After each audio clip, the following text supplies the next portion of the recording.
안녕하세요. 7080 중국어 수업 시작하겠습니다. 오늘 배워볼 표현은 출근하자마자 휴가 내고 퇴근한다 라는 표현을 만들어 보도록 하겠습니다. 동사 뒤에 러를 붙이게 되면 어떠한 의미가 생긴다고 했지요? 네, 동사 뒤에 러가 붙으면 그 동작의 상태가 완료가 되었어요 라는 것을 표현해 준다고 했습니다. 그래서 우리가 이러한 러를 동태조사 러라고 부른다고 설명을 드린 적이 있어요. 예를 들어서 칸이라는 동사 뒤에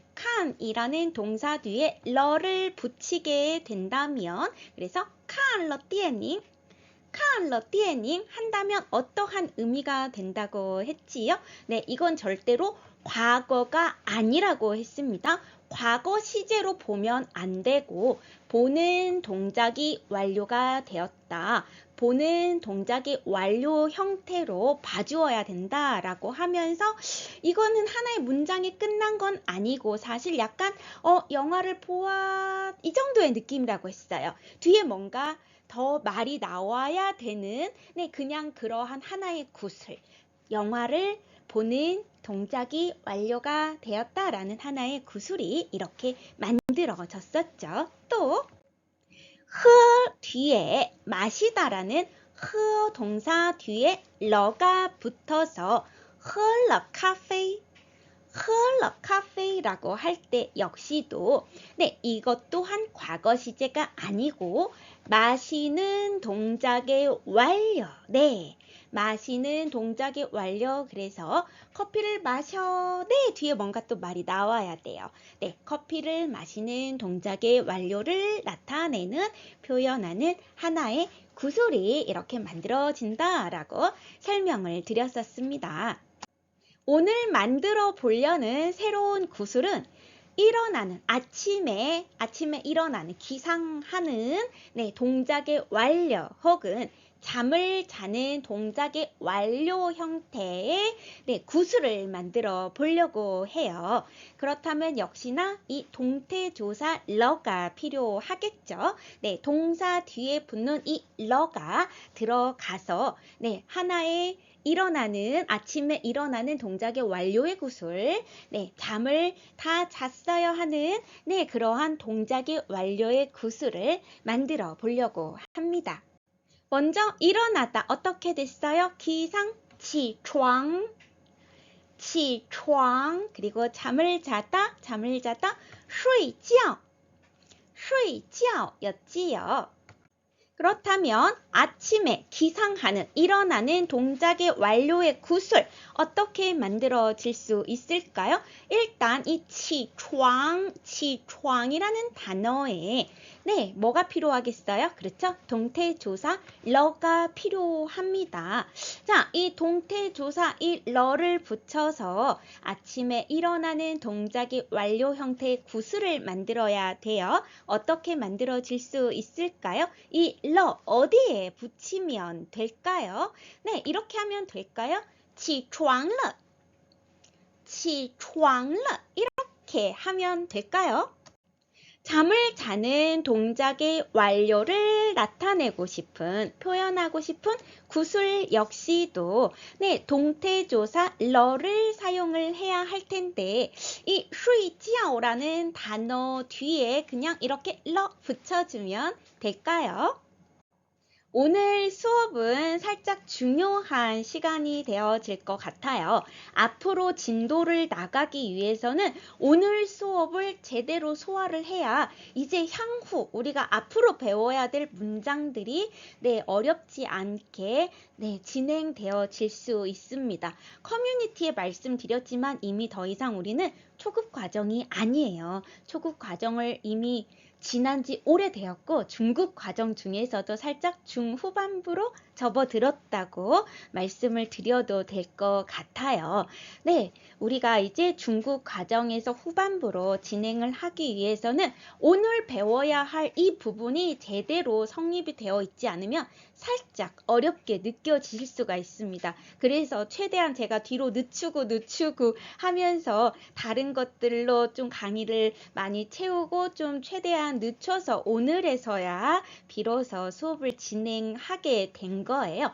네, 오늘 소개해 드리려고 하는 부분은 뭐냐면 그동안 우리가 너무나도 쉽게 사용했던 단어들이 너무 익숙했던 단어가 더 이상 익숙하지 않고 낯선 단어가 되어지는 순간이 되어지실 수도 있을 것 같아요.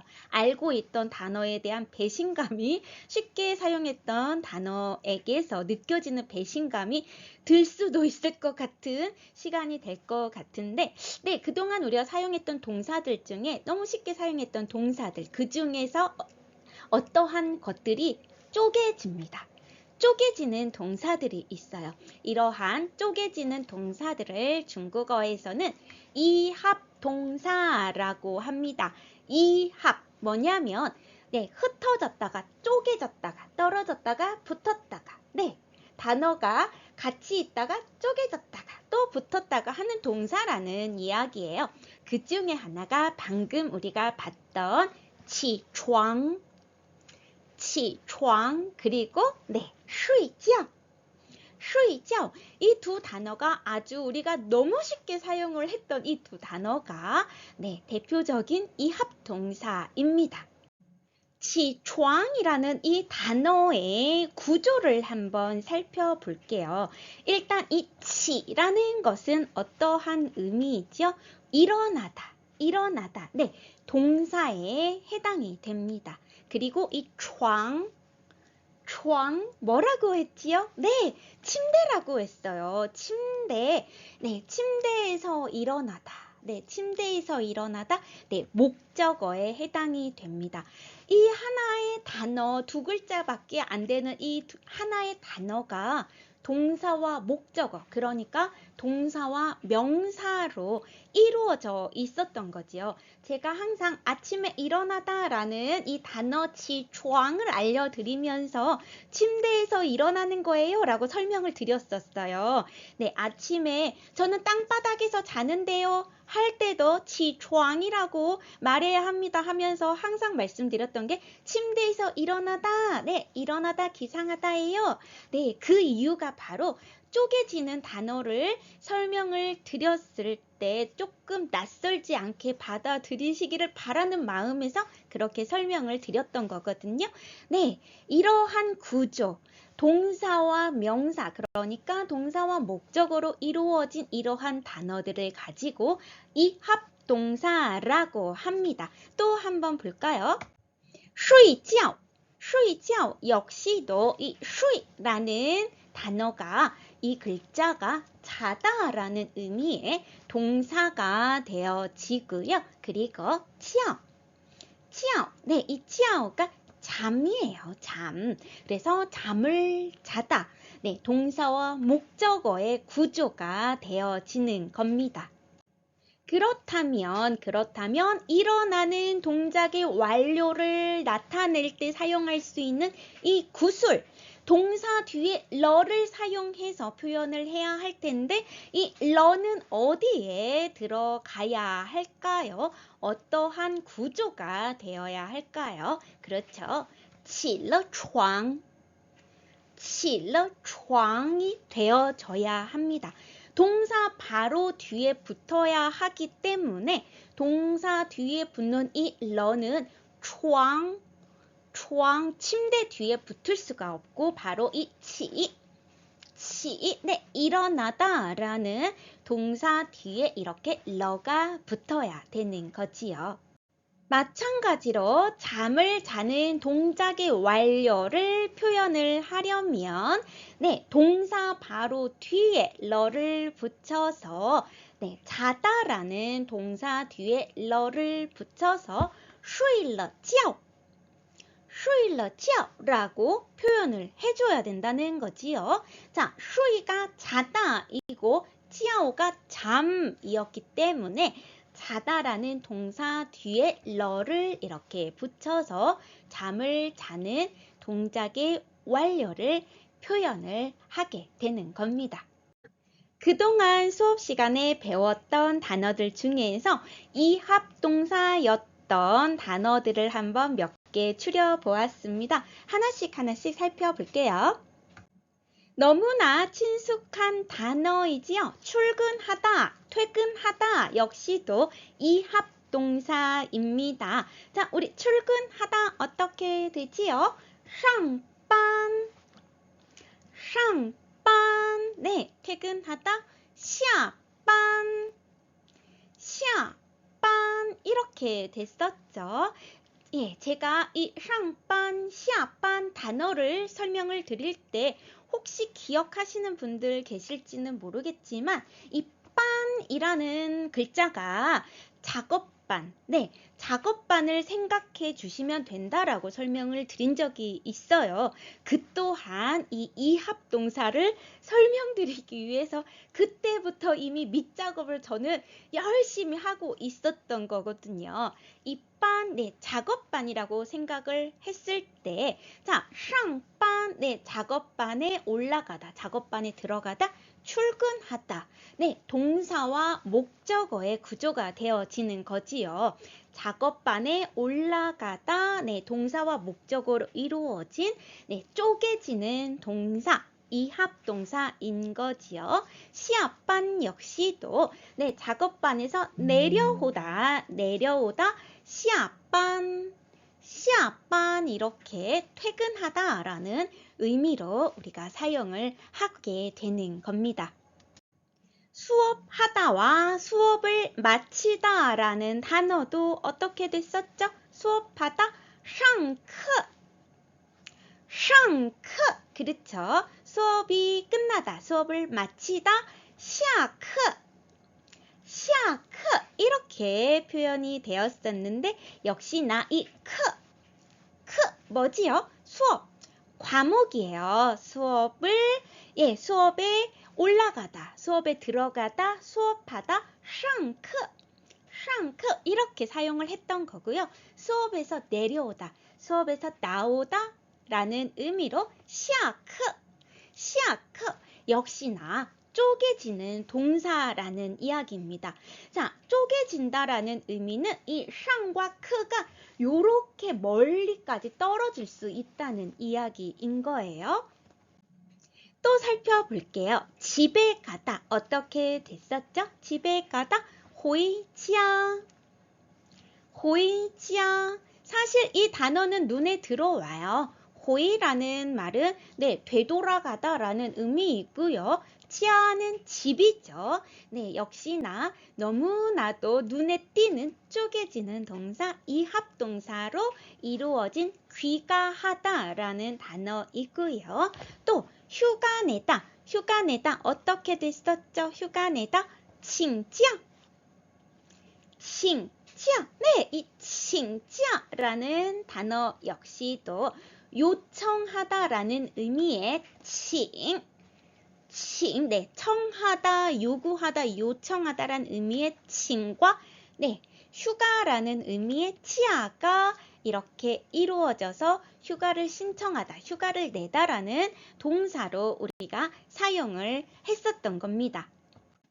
또 수영하다라는 단어 어떻게 됐었죠? 수영하다, 游泳 네, 이 여우용.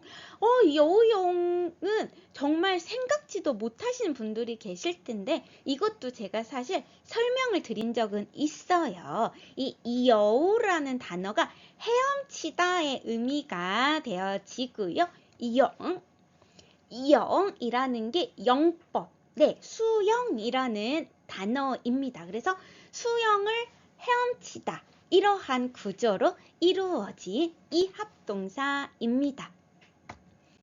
그리고 스케이트를 타다, 스키를 타다 이건 역시도 대표적인 이합동사라고 볼 수 있습니다. 볼까요? 滑冰 그리고 划水 단어를 설명할 때도 그리고 그냥 봐서도 사실 알 수는 있어요. 자, 화라는 것은 미끄러지다라는 동사가 되어지겠죠. 미끄러지다라는 동사 뒤에 얼음, 빙자가 붙어서 얼음에서 미끄러져요. 스케이트를 타다라는 말이 된다라고 했었죠. 스케이트를 타다가 얼음에서 미끄러지다. 동사와 목적어로 이루어진 이 합동사 화빙이고요. 스키를 타다 역시도 눈에서 미끄러지는 거죠. 화슈에 눈에서 미끄러지는 스키를 타다 역시도 이 합동사였습니다. 공놀이를 하다라고 우리가 사용을 했던 두 개의 단어 역시도 대표적인 이 합동사입니다. 손으로 하는 공놀이를 하다 어떻게 됐었죠? 공을 손으로 치다 때리다라고 해서 따치오 이렇게 됐었고요. 발로 하는 공놀이를 하다 혹은 축구를 하다라는 의미로 사용할 수 있는 단어 티치오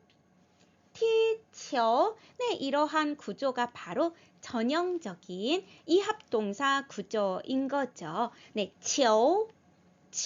공을 손으로 때리며 손으로 치다. 그래서 손으로 하는 공놀이를 하다라는 의미로 사용을 했었고요. 발로 차요. t를 사용을 해서 단어를 사용을 했었죠. 이러한 구조들이 바로 이 합동사입니다. 이 합동사 구조를 이용해서 문장을 만들어 보도록 하겠습니다. 한번 읽어볼까요? 他上了班就请个假下班了。他上了班就请个假下班了라고 되어 있습니다. 뭔가 문장이 굉장히 길어 보여요. 하나씩 살펴보자면 일단 上了班 이거 의미 들어오시죠? 上班 上班 출근하다 였는데 동사 뒤에 동사 뒤에 붙는 동작의 완료를 표현해주는 이 를 사용을 해서 출근하는 동작이 완료가 되었다라는 것을 이렇게 표현해주고 있는 거죠. 출근을 완료한 거예요. 출근을 완료하고 곧바로 출근을 완료하고 바로 请个假 휴가를 신청하다 이렇게 쪼개지는 단어입니다. 휴가 한 개를 请一个假 한 개의 휴가를 요청하다, 신청하다라고 보시면 돼요. 그렇다고 우리가 정말 한 개의 휴가를 신청하다 요거는 아니고요. 휴가를 좀 내다 정도로 보시면 되겠죠. 휴가를 내고 어떻게 했대요? 下班 뒤에 또 러가 붙어 있어요. 下班了 퇴근을 하는 상태 변화가 또 발생한 거죠. 어떻게 된 거예요? 출근을 완료하자마자 휴가를 내고 퇴근을 하는 상태 변화까지 있는 거예요. 출근하자마자 휴가 내고 퇴근했다라는 표현이 만들어지는 겁니다. 他上了班就请个假下班了。他上了班就请个假下班了。他上了班就请个假下班了。 다음 문장도 읽어볼게요. 他下了班就去踢球了。他下了班就去踢球了라고 되어 있습니다. 읽으면서 뭔가 문장이 들어오시죠? 그는 어떻게 했대요? 그는 下了班 下了班 퇴근하는 동작을 완료하다. 퇴근을 완료하고 바로 곧 바로 뭐 했대요? 去踢球了. 그렇죠. 축구 축구를 하러, 공을 발로 차는 거 축구하는 거라고 했어요. 踢球. 네, 축구를 하러 간 거죠. 축구를 하러 가는 변화까지 이렇게 발생한 거예요. 네, 퇴근하자마자 축구하러 간 거죠. 他下了班就去踢球了。他下了班就去踢球了。他下了班就去踢球了。 오늘은 조금 낯설고 어려운 개념, 쪼개지는 동사, 이합동사에 대해서 배웠습니다. 이 이합동사의 부분이 어느 정도 잘 체계가 잡혀 있어야 앞으로의 수업이 조금 수월하실 수 있어요. 잘 이해 안 되시면 한 번 더 돌려보셨으면 좋겠고요. 사실 또 하다 보면 또 그런가 보다 네 하면서 듣다 보면 어느 순간에는 네 또 그렇게 내 거가 되어 있을 테니까 너무 염려하지 않으셔도 될 것 같습니다. 다음 시간에 또 다른 표현으로 만날게요. 大家再见。